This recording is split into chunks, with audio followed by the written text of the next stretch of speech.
Ladies and gentlemen, welcome to Chanel Jasmine, the best novel Chanel for romantic stories. Hai guys, selamat datang di channel Jasmine, channel terbaik untuk menyimak novel-novel romantis. Mohon dukung channel ini dengan subscribe, like dan share video-video yang ada di channel ini. Terima kasih.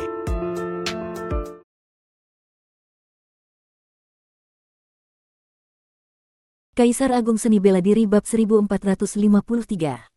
Luo Xiu tidak memilih untuk tinggal di kota abadi.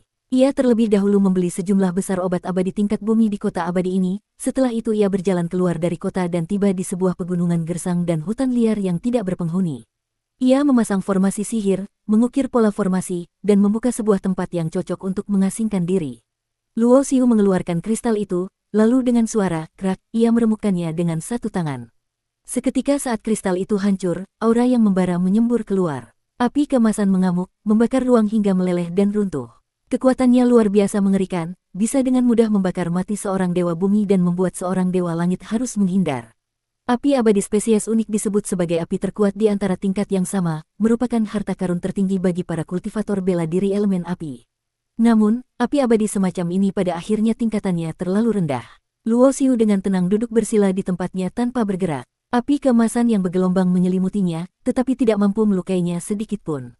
Teknik dewa perubahan tanpa wujud, tanpa rupa, murnikan. Luo Xiu berteriak pelan. Berkas-berkas api tanpa warna terbang keluar dari dalam tubuhnya.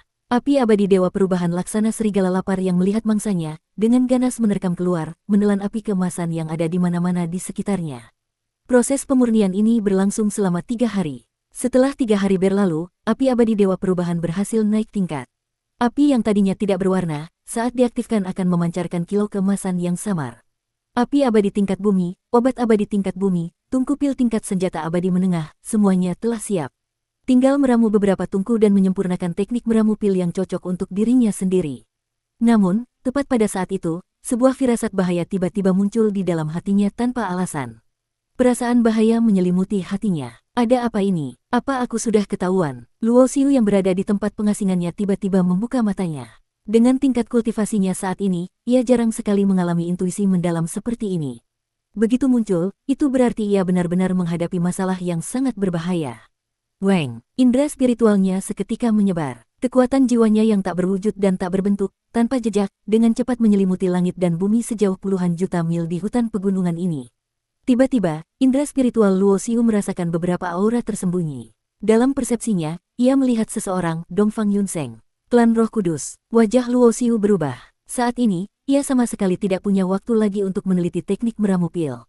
Meskipun ia telah memasang formasi sihir dan mengukir pola formasi, ia tahu betul bahwa mustahil untuk bisa mengelabui persepsi para ahli dari klan Roh Kudus ini. Dewa perubahan diaktifkan, mengubah dan menyembunyikan auranya. Luo Xiu seketika berubah menjadi seberkas pancaran cahaya dan dengan cepat pergi jauh. Bagaimana mereka bisa menemukanku? Wajah Luo Xiu sangat tidak enak dipandang. Selama beberapa hari ini ia bersembunyi di dalam wilayah 3 bakat dan tidak pernah memperlihatkan jejaknya. Mungkinkah karena masalah di balai lelang 3 hari yang lalu? Seharusnya tidak sebetulan ini, kan? Terlebih lagi, bagaimana klan Roh Kudus bisa tahu bahwa orang itu adalah aku? Berbagai pikiran melintas di benaknya secepat kilat. Sambil melarikan diri, ia juga mengukir pola formasi untuk menghindari dilacak dan dikunci. Taisang King, kau tidak akan bisa lari. Baru saja Luo Xiu bergerak, Dongfang Yunseng langsung merasakannya. Di atas kepalanya melayang sebuah cermin pusaka yang memancarkan cahaya abadi. Dari dalam cermin itu ditembakkan berkas-berkas cahaya kemerahan. Kemanapun cahaya itu menyinari, tidak ada tempat untuk bersembunyi. Sekalipun dengan teknik dewa perubahan tanpa wujud, tanpa rupa milik Luo Xiu, ia juga tidak bisa menghindar dari sorotan cahaya cermin itu. Bahkan di dalam cermin pusaka itu muncul sosoknya, ia telah dikunci. Boom! Seorang raja abadi melayang di udara, satu telapak tangannya menekan ke bawah. Bumi retak, gugusan pegunungan runtuh. Area seluas puluhan ribu mil seketika diratakan dengan tanah. Kali ini Dongfang Yunseng datang untuk memburu Luo Xiu, ia telah memetik pelajaran dari yang terakhir kali. Oleh karena itu, kali ini ia membawa banyak sekali orang, di antaranya tidak kekurangan eksistensi kuat tingkat Raja Abadi. Selain itu, ada juga sejumlah besar murid Gunung Roh Kudus yang ikut serta, bayangan orang-orang begitu padat, dan ada beberapa Raja Abadi. Luo Xiu berubah menjadi pancaran cahaya. Kecepatannya sangat tinggi, tetapi ia tidak bisa melepaskan diri dari beberapa Raja Abadi itu. Hal ini membuat wajahnya semakin tidak enak dipandang. Diam-diam ia bertekad di masa depan jika ada kesempatan, ia harus meningkatkan tingkat kualitas cakram dao abadi miliknya. Taisang King, kusarankan kau hemat saja tenagamu. Aku sudah lama memasang jaring langit dan bumi di sekitar sini, kau tidak mungkin bisa lari. Dongfang Yunseng mengendarai sebuah senjata abadi terbang tingkat raja dan berteriak dengan dingin dari belakang. Bagaimana kau bisa menemukanku? Luo Xiu mengungkapkan keraguan di hatinya. Haha, apa kau tidak melihat cermin abadi di atas kepalaku ini? Ini adalah harta karun yang ditempa secara khusus oleh seorang leluhur bijak dari klan Roh Kudus kami untuk memburu sisa-sisa dari klan Taisang kalian. Selama kau adalah anggota klan Taisang, mustahil kau bisa lolos dari pelacakan cermin pusaka ini. Dongfang Yunseng tertawa dingin, tak kusangka kau ternyata begitu licik, membuatku mencari di seluruh wilayah 4 penjuru dan tidak bisa menemukanmu. Ternyata kau bersembunyi di wilayah 3 bakat, tetapi kali ini kau tidak akan bisa lari lagi. Karena kemunculan Istana Biou, seluruh wilayah 3 bakat telah diblokade. Dengan pelacakan dari cermin pusaka ini, kau tidak akan punya tempat untuk bersembunyi. Mendengar perkataan Dongfang Yunseng, hati Luo Xiu menjadi dingin, dan pada saat yang sama muncul niat membunuh yang tak berujung. Ia tidak menyangka klan Roh Kudus ternyata begitu gila. Demi memusnahkan klan Taisang hingga ke akar-akarnya, mereka menempah harta karun pelacak yang khusus untuk memburu klan Taisang. Setelah mengetahui alasannya, ia tidak lagi berbicara. Ia mendorong kecepatan cakram dao abadi hingga maksimal. Ruang, waktu, gunung, dan sungai dengan cepat surut ke belakang. Sosoknya laksana seberkas cahaya, tetapi ia sama sekali tidak bisa melepaskan diri dari para pengejar di belakangnya. Jika aku terus lari seperti ini, hanya akan menarik perhatian lebih banyak orang. Begitu orang-orang dari klan Yuanxi juga ikut mengejar, atau jika ada ahli tingkat dewa junjungan yang terlibat, maka aku benar-benar tidak akan punya jalan ke langit maupun pintu ke bumi. Karena tidak bisa dihindari, maka satu-satunya pilihan adalah bertarung. Memikirkan hal ini, hati Dao Luo Xiu menjadi kokoh tak tergoyahkan. Di kedua matanya terpancar sedikit ketegasan. Beberapa raja abadi memangnya kenapa? Jumlah mereka banyak memangnya kenapa? Siapapun yang menghalangi jalanku hanya akan menjadi tulang belulang di bawah kakiku. Tiba-tiba, Luo Xiu berhenti. Cakram dao abadi di bawah kakinya melayang ke atas, tergantung di belakang kepalanya, berubah menjadi roda kehidupan dan kematian surga. Sudah tidak lari lagi, tampaknya kau cukup tahu diri. Tunggu sampai aku menangkapmu dan membawamu kembali, aku pasti akan menjamumu dengan baik, kata Dongfang Yunseng sambil tersenyum dingin. Terlihat ia melambaikan tangannya. Dua orang raja abadi menerjang ke arah Luo Xiu dari kiri dan kanan, mengeluarkan senjata abadi berbentuk seperti tali, hendak mengikat Luo Xiu.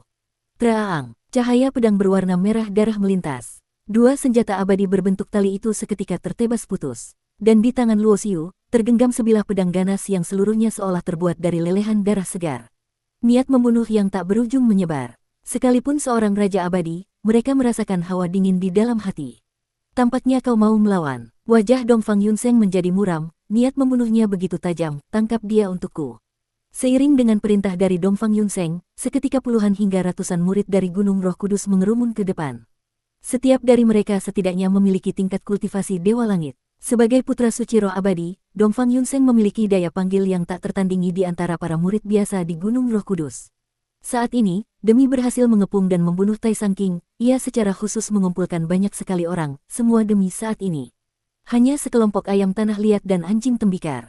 Luo Xiu memandang dengan jijik. Di dalam lautan kesadarannya, kekuatan jiwa yang dahsyat bergolak. Setelah semua murid Gunung Roh Kudus yang menyerbu ke arahnya masuk ke dalam jangkauan tertentu, kekuatan jiwa yang mengerikan menyembur keluar, laksana banjir yang menjebol tanggul.